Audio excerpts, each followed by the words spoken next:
السلام عليكم ورحمة الله وبركاته. ورجعنا لكم في حلقة جديدة، والحلقة دي ان شاء رب العالمين هنشرح حاجة مهمة جدا.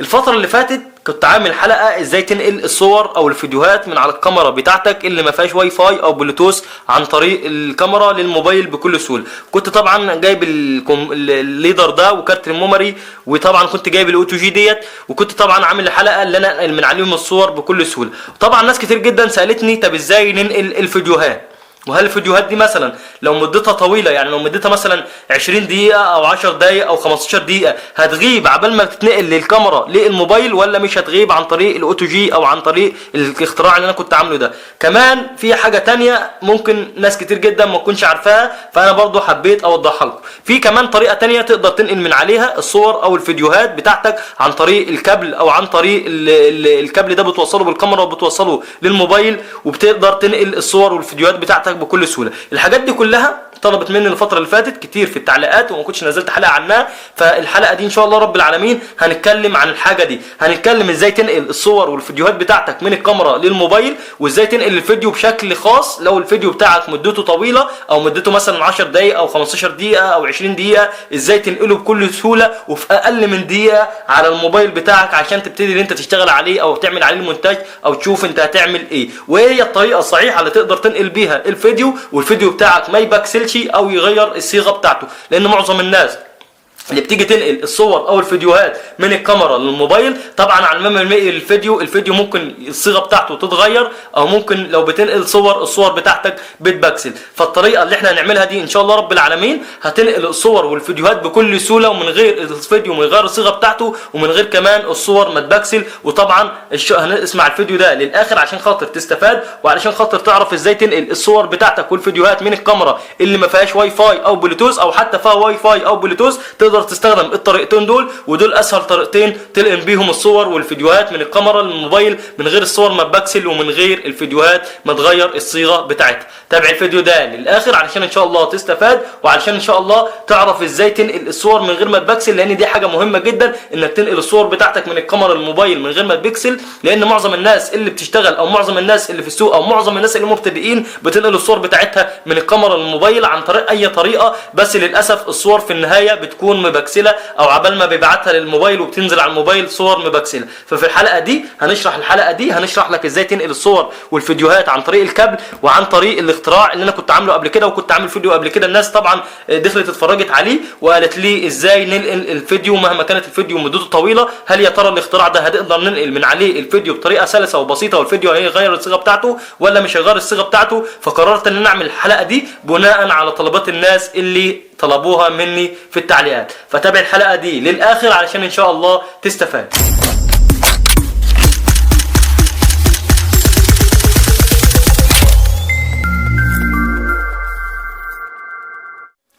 السلام عليكم، ورجعنا لكم في الفيديو من جديد. وعايزين قبل ما نبدا الحلقه عايزين نصلي على النبي، وعايزين ندعي لاخواتنا في غزه لعل الله يرفع عنه. يا جماعه الحلقه دي مهمه جدا، في الناس اللي اول مره تشوفني او الناس اللي اول مره تعرفني اعمل سبسكرايب للقناه وفعل الجرس علشان ان شاء الله يوصلك فيديوهاتنا اول باول. انا اسمي نادر علي، بقدم محتوى عن الكاميرات وعن العدسات وعن الفلاشات وعن المحتوى التصوير بشكل عام. فلو عندك اي سؤال بخصوص التصوير او الكاميرات او العدسات او الفلاشات او اي حاجه سيب لي كومنت وان شاء الله هجاوب عليك. وبفضل الله احنا بنبيع وبنشتري كاميرات، فلو عايز تبيع اي كاميرا معاك او عايز تشتري اي كاميرا تقدر تتواصل معانا عن طريق الرقم اللي هنسيبه لك على الفيديو ده. وخلينا نقول بسم الله الرحمن الرحيم ونبدا على طول في الفيديو. اول حاجه يا جماعه احنا كنا شارحين فيديو قبل كده من حوالي 4 شهور او من 3 شهور، كنا منزلين جايبين الاختراع ده ونقلين من عليه الصور والفيديوهات للموبايل. وطبعا الناس اللي ما اتفرجتش على الحلقه دي تقدر تروح تتفرج عليها. وبرده في الحلقه دي احنا هنعمل نفس الطريقه تاني، بس نفس الطريقه دي هننقل بيها صور وفيديوهات على الموبايل من الكاميرا، تمام؟ عشان الناس اللي ما اتفرجتش على الحلقه الثانيه بتاعه نقل الصور تروح تتفرج عليها وتيجي تكمل الفيديو ده، لان الفيديو ده انا اكتبه جزء ثاني للفيديو الاولاني، تمام؟ فالحلقه دي هتكون مهمه جدا للناس اللي ما اتفرجتش او الناس اللي ما تعرفش الفيديو الاولاني تروح تتفرج عليه، لان الفيديو ده هيكون مهم جدا وتكمله للفيديو اللي فات. طبعا في الفيديو اللي فات احنا اتكلمنا ونقلنا الصور عن طريق الاوتو جي وعن طريق الكارت الميموري عن طريق الاوتو جي. طبعا هنعمل ده تاني بس هنعمله عن طريق الفيديو اللي احنا هننقل فيديو وجايبين معانا كاميرا اسمها دي 5200. الكاميرا دي ما فيهاش لا واي فاي ولا فيها بلوتوث، فانا قررت ان انا اجيب الكاميرا دي مخصوص بس عشان اعمل بيها الحلقه دي، لان الكاميرا دي ما فيهاش لا واي فاي ولا فيها بلوتوث، وطبعا نقل الصور والفيديوهات من عليها بيكون صعب شويه اللي انت تنقله على الموبايل. في كمان طريقه تانية اتكلمنا عليها في اول الفيديو، لو معاك كابل زي كده الكابل ده تقدر تنقل من عليه من الكاميرا للموبايل بالسهوله. فطبعا خلونا اول حاجه نشتغل على الكابل ونشوف الكابل ده هيصور ازاي. اول حاجه خلونا نركب الكارت الميموري في الكاميرا بالشكل ده كده، تمام. دي جايبين معانا عدسه اللي هي ال 50 مللي النيكون الجي، تمام. خلينا اول حاجه طبعا قبل ما نعمل اي حاجه هنصور صور وهنصور فيديو بالكاميرا. اول حاجه خلينا نحط الموبايل ده كده وهنصور ليه صوره او صورتين. خلينا بس نفتح الكاميرا الاول، تمام. بعد كده هنجيب اللايف فيو بالطريقه دي كده عشان تبقوا انتوا شايفين الصور، وهنصور صوره كده للموبايل، تمام. دي صوره اهي، تمام. خلينا نصور كمان صوره ثانيه عشان برضه تبقى باينه جدا للناس اللي مش شايفه. هصور ايه مثلا؟ خلينا مثلا نصور الكاميرا دي نفسها اللي انا بصور بيها،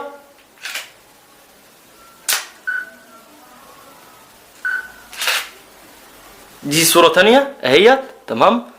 اعتقد باين عندكم كويس، تمام. دي كده صورتين، وعايزين كمان نصور فيديو بالمره علشان خاطر ان احنا ننقل الصور وننقل الفيديو بطريقه مره واحده، تمام. طبعا هنصور برضو فيديو، هنجيب ده زرار الفيديو اهو، هنضغط عليه كده بالطريقه دي كده. اول حاجه هنجيب اللايف فيو الاول، وبعد ما نجيب اللايف فيو هنضغط على الزر بتاع الفيديو ده، فكده الكاميرا خلاص ابتدت انها تسيف معانا الفيديو. كده الكاميرا بتصور فيديو معانا اهي، تمام. طبعا الفيديو ده يكون مهم جدا عشان هنقول لكم. طبعا انا عايز اخلي مده الفيديو طويله بحد ما عشان وانا بنقل الفيديو تبقى انتوا برضو شايفين وشايفين الكاميرا وهي بتصور الفيديو قدام منكم، عشان بس ما حدش يقول انت لعبت في حاجه او انت عملت حاجه. طبعا هنسيب الكاميرا تصور الفيديو براحتها، وخلينا احنا نفهمكم حاجه كده بسيطه لازم تكون عارفها. اول حاجه دي اسمه ليدر، ما اسموش فلاشه، ده اسمه ليدر. عشان وانت رايح السنترال تشتري الحاجه دي تقول له انا عايز ليدر من اللي بيركب فيه كارت ميموري صغير وكبير. طبعا الليدر ده بيركب فيه كارت ميموري كبير اللي هو بتاعنا اللي احنا بنشرح عليه، وبيركب فيه كارت ميموري صغير اللي بيركب على الموبايل، وبيركب فيه كارت ميموري تاني كده من اللي هو بيركب على اعتقد بيركب على حاجه، وفي كارت يعني بيشيل كذا كارت ميموري مش كارت ميموري واحد. دي قطعه اسمها اوتو جي برضه تقدر تجيبها من اي سنترال. طبعا الليدر ده بيعمل له حوالي كده من يعني ممكن يعملوا مثلا في حدود 50 جنيه او 30 جنيه حاجه كده، مش متذكر بالظبط هو بكام لانه هو عندي من زمان، وطبعا زي ما انتم شايفين كده مصدي هو عندي من زمان، لكن قطعه كويسه وشغاله معايا من زمان، وطبعا لحد دلوقتي الحمد لله لسه ما باظتش لانها من زمان ومن ايام تصنيع مكان كويس، تمام. دي حاجه ثانيه اسمها قطعه اوتو جي. قطعه الاوتو جي دي تقريبا هتلاقيها برضه ب 20 جنيه او ب 30 جنيه. فكده انت جبت اهم قطعتين انت هتشتغل عليهم او اهم قطعتين انت هتحتاجهم، لان هتحط كارت الميموري هنا وبعد كده هتبتدي ان انت توصل القطعه دي في الموبايل، تمام. ده طبعا قطعه اوتو جي برضو اهي، تمام. وده الكابل بتاع الكاميرا. طبعا كل كاميرا بيكون لها كابل على حسب الكاميرا اللي معاك، يعني طبعا لو انت معاك كاميرا 700 700 500 ايا كانت الكاميرا اللي معاك، في كل كاميرا بيكون متوفر ليها كابل معين، تمام. في كاميرات كتير متشابهه، يعني عايز اقول لك مثلا ان الكاميرا الدي 3200 ديت متشابهه للدي 700، فلو انت معاك الدي 700 مثلا او 700 بيركب عليها نفس الكابل ده. طبعا الكابلات دي بتبقى مقاسات، وطبعا مش هتعرف يعني لو انت ما عندكش الكابل ده ما بيبقاش مكتوب عليه هو مقاس كام او ايه، فلازم تكون رايح بالكاميرا نفسها للشخص اللي تشتري منه الكابل، تمام. لازم يكون معاك الكاميرا نفسها عشان يجرب لك عليها الكابل، او لازم حد يكون فاهم ان الكاميرا دي، او يكون حد عارف، يعني يكون حد مثلا زي نادر كده بيشرح وفاهم ان الكابل ده بتاع الكاميرا دي فيديك الكابل الصحيح عشان لو هتاخده شحن. طبعا احنا عندنا جميع الكابلات دي، لو حد عايز يشتري كابل او اي حاجه يقدر يتواصل معانا. وكده الكابل ده هتجيبه، ده الكابل ده الطرف ده بيركب كده في الكاميرا، والطرف ده بيركب في الموبايل. طب بيركب في الموبايل ازاي؟ للعلم ده كل الفيديو بيصور اهو عشان بس ايه انا سايبه الفيديو يصور. القطعه دي بتركب هنا في الكابل بالطريقه دي كده، تمام. هي قطعه نفس الاوتو جي، هي نفس القطعه دي بالظبط، هما الاثنين واحد، تمام. اوتو جي. طبعا الاوتو جي دي في منها تايب سي وفي منها العاديه، فلو انت الموبايل بتاعك تايب سي هتقدر تجيب التايب سي، لو انت الموبايل بتاعك العادي هتجيب القطعه العاديه، تمام. شوف بقى على حسب الموبايل بتاعك انت هتجيب. طبعا الموبايل بتاع تايب سي فده تايب سي، تمام. ودي طبعا القطعه اهي، تمام. وخلينا لحد كده نستكفي بالفيديو زي ما هو كده. انا ما اعرفش هو الفيديو كده اتصور كام دقيقه، لان مش ظاهر على الشاشه، ما بيظهرش وقت على الشاشه عندي. تمام، بس هنقول مثلا هي كده صورت 3 دقائق او دقيقتين، فكده ده وقت كويس. تمام، عشان خاطر اقدر ان انا اكمل الشرح، وعشان خاطر برضو ما اطولش عليكم في الفيديو. خلينا نخلع الكاميرا على كده، نقفل الكاميرا كده خلاص. هو المفروض ان الفيديو يتسيف. تمام، حتى لو انا قفلت الكاميرا جبت كده اخر حاجه، ده الفيديو اهو بتاع الفيديو ده. تمام، الكاميرا خلاص ابتدت ان هي تسيف معانا الفيديو كده. الكاميرا كده تمام، الفيديو اتسيف، فخلاص كده احنا مش محتاجين حاجه. كده احنا صورنا صورتين وصورنا صور، فهنسيب الكاميرا مفتوحه. وطبعا اول حاجه هتلاقي جايب الناحيه بتاعه الكابل ده كده. تمام، هنا هتلاقي في الكاميرا دي اول قطعه، دي اول قطعه خالص في الكاميرا من فوق، دي القطعه ديت بتاعه المايك. تمام، اللي هي فوق خالص دي بتاعه المايك، اللي تحتيها بتاعه الكابل بتاع الكمبيوتر، اللي تحتيها بتاعه الاتش دي، واللي تحتيها بتاعه الجي بي اس. هنركب طبعا في القطعه بتكانها بتاعه الكمبيوتر كده بالطريقه دي كده. خلاص كده القطعه ركبت. تمام، والناحيه دي كده هنركبها في الموبايل. تمام، طبعا خلينا ننقل للموبايل. هنجيب الموبايل كده اهو. تمام، لازم طبعا الموبايل يكون موجود. ادي الموبايل، هنركب القطعه دي كده في الموبايل بالشكل ده كده اهو. اول ما اركب القطعه ديت بيقول لك مش عارف فيها هل تريد السماح لكاميرا دي 3200 مش عارف اللي هي تقترن يعني مع الموبايل، فانا هكتب لها موافق. فكده خلاص الكاميرا دخلت معايا على الموبايل. طبعا الكاميرا هتلاقيها جابت لك كده نظام كده تحت اهو. تمام، تم الاتصال، انقر للعرض الملفات، هتنقر كده للعرض، وبعد كده مثلا هتختار الحاجه اللي انت عايز تفتح من عليها. انا طبعا عندي تطبيق بفتح من عليه الصور، وعندي طبعا ملف تنزيلات، بس انا هفتح معاك من على هيجي لك انت هيجي لك على الموبايل لان انت اول مره تعمل كده، فهيجي لك التطبيق بتاع صور جوجل ده، هتخش عليه كده. تمام، كده جاب لي كل الملفات اللي على الكاميرا. طبعا ده الفيديو اللي احنا صورناه او الصوره، ودي الحاجه اللي احنا صورناها كلها. ده طبعا الصوره اهي اللي احنا صورناها، ودي الحاجه اللي احنا جبناها كلها. طبعا هحددها كلها كده بالطريقه دي كده اهمت اهو. دي الثلاث حاجات اللي احنا صورناها. طبعا تعمل استيراد بالطريقه من هنا كده. هنعمل استيراد كده خلاص. الفيديو او الصور الفيديو بيعملوا استيراد اللي هم ينزلوا على الموبايل. تمام، جاري الاستيراد. الكلام ده ما بياخدش كده يعني اعتقد نص دقيقه هتلاقيهم منقولين بس مع بعض كده لحد ما يخلصوا. وانا مش هفصل الكاميرا او اوقف اي حاجه، كل حاجه هتبقى قدام منك عشان تبقى انت شايف هما بينقلوا بياخدوا وقت قد ايه بالظبط. تمام، كده المفروض ان هما اتنقلوا كده خلاص، اتنقلوا معايا بره. لو جيت خرجت كده ودخلت على الاستوديو بالشكل ده كده هتلاقيهم جوهم معانا هنا. طب ازاي بقى اتاكد ان هم؟ اول حاجه دي الصوره اللي احنا صورناها اهي للموبايل، دي الصوره اللي احنا صورناها تاني للكاميرا، وده الفيديو اللي احنا صورناه اهو. طبعا الناس هتقول لي فين الصوت؟ الصوت بس انا اللي كاتمه اهوت. بس هي كده الكاميرا يعني بتصور فيديو معانا اوريدي. تمام، بس محتاجين بقى ان احنا ايه نستنى دقيقه او دقيقه ونص اللي احنا نشوف الكاميرا بس هي. تمام، هكتب بس الصوت تاني. ده كده الفيديو اللي احنا صورناه. الفيديو ده مدته قد ايه بالظبط؟ ثواني كده خلينا نشوفه لك. الفيديو بالظبط 3 دقايق و22 ثانيه. 3 دقايق و22 ثانيه بالظبط اهو. تمام، ده الفيديو اللي احنا صورناه طبعا 3 دقايق و22 ثانيه، يعني اتنقل ما خدش حتى نص دقيقه في النقلان. وطبعا كان قدام منكم، انا ما رضيتش ان انا افصل ولا اعمل حاجه عشان تبقى انتوا شايفين كده الحاجه اتنقلت معايا على الموبايل. طبعا الصوت اهو عشان وانا بنقل الفيديو تبقى انتوا برضه شايفين وشايفين الكاميرا وهي بتصور الفيديو قدامكم عشان بس ما حدش يقول لي انت لعبت. تمام، كده خلاص كده الحاجه اتنقلت على الموبايل. كده هم موجودين معايا على الموبايل، يعني حتى لو انا خلعت الكابل ده خالص كده اهو اهوت، طبعا الحاجه برضه موجوده معايا على الموبايل، متسجله معايا على الموبايل ونزلت خلاص كده على الموبايل. تمام، اللي هو الفيديو ده فيديو قديم اللي هو الفيديو ده، والصوره دي والصوره الثانيه دي. تمام، كده دي كده الطريقه عن طريق الكابل. طبعا يا جماعه الطريقه عن طريق الكابل اسهل بكتير من الطريقه الثانيه، وتقدر تنقل اي فيديوهات او اي حاجه مهما كانت مدتها، حتى لو مدتها طويله، حتى لو مدتها مثلا معديه ال 20 دقيقه او ال 30 دقيقه هتتنقل معاك، مش هتكمل نص ثانيه زي ما انا قدامكم كده جربت بالحرف حرفيا ما خدتش اكتر من نص دقيقه. تمام، ودي كده النقل عن طريق الكابل. عن طريق الكابل طبعا الطريقه اسهل بكتير من الموبايل، فلو انت عندك كابل حاول تنقل عن طريق الكابل، ولو انت ما عندكش كابل حاول تشتري كابل وتنقل عن طريق الكابل. تمام، خلونا نصور كمان صورتين لان احنا الصورتين دول ما شفناهم ليكم. تمام، اللي هو دي ودي، فخلونا كمان نصور كمان صورتين عشان نعمل الطريقه الثانيه. خلينا نصور صورتين وهنسيب الفيديو زي ما هو. طبعا احنا مش هنصور فيديو ثاني عشان مده الفيديو، مده الكاميرا يا ربي. تمام، هنصور صوره اهي، ادي الصوره لسه مصورينها. تمام، وهنصور كمان صورة تانية من هنا كده، دي الكاميرا نفسها اللي احنا بنصور من عليها. تمام اهو، وادي الصورة التانية. تمام، هي صوره مش جايه واضحه بس هي صوره وخلاص نجرب عليها. تمام كده الصورتين دول عايزين ننقلهم، وهننقل برضو الفيديو معانا عن طريق الاوتو جي. هنخلع كارت الميموري كده. تمام هنركب كارت الميموري في الفلاشه بالطريقه دي كده، وبعد كده هنركبها في الاوتو جي بالطريقه دي كده. كده خلاص الوصله بتاعتنا اللي احنا اخترعناها ركبت. دي اختراع كده انا عامله، معرفش كانت في ناس قبل كده عارفاه ولا لا، وانا طبعا مقدم الحلقه عليه، تقدر تروح تسمع الحلقه اللي فاتت. بعد كده هنركبه في الكاميرا بالشكل ده كده. تمام بعد ما هركبه في الكاميرا كده خلاص الحاجه اتحطت خلاص على الكاميرا، الحاجه موجوده حاليا على الكاميرا موجوده.